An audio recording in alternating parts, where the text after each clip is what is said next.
Mr. Speaker, I touched on the main central issue of this debate, which is democracy. We went through this endlessly in the last Parliament. Every week I'd come down here and I thought, it can't get worse, and it did. And it's very, very simple. David Cameron, in the 2015 election campaign, promised that if there's a Conservative majority, he would deliver an in-out, decisive referendum.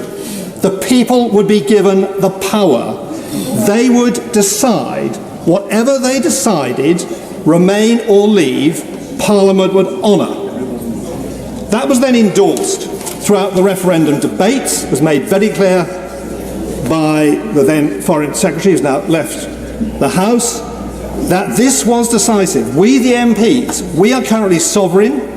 We will give you, the people, the power to decide this issue. It was binary. There's no talk about trade deals. There's no talk about crashing out. It was remain or leave. That was then endorsed in the general election, when the two main parties got over 80% of the vote in 2017. Honourable Member for Maidenhead is not here today, actually got the second largest number of seats in British history until this recent election. But we had a further endorsement.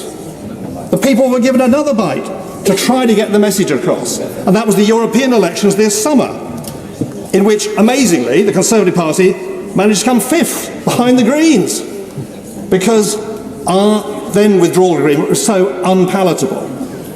So they've had a fourth bite, and I am very proud of those people. I'm very proud to represent them last week, 8 days ago, with the windscreen wipers on double wipe. There were queues in Oswestry in the rain, queues in Market Drayton, all my small villages. They all said, this is unprecedented. And I suppose about lunchtime, I think in fairness my wife got there first, we twigged. This was a rerun of the referendum.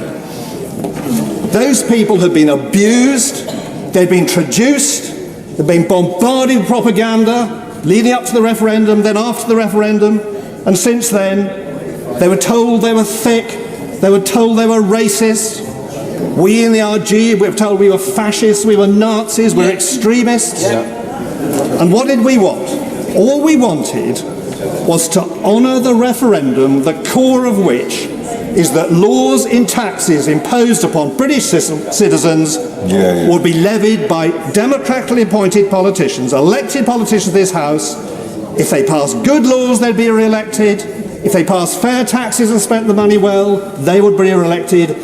If they didn't, they would be chucked out by the electors. A very, very simple principle which we have taught the world about for centuries. And that's what this is about.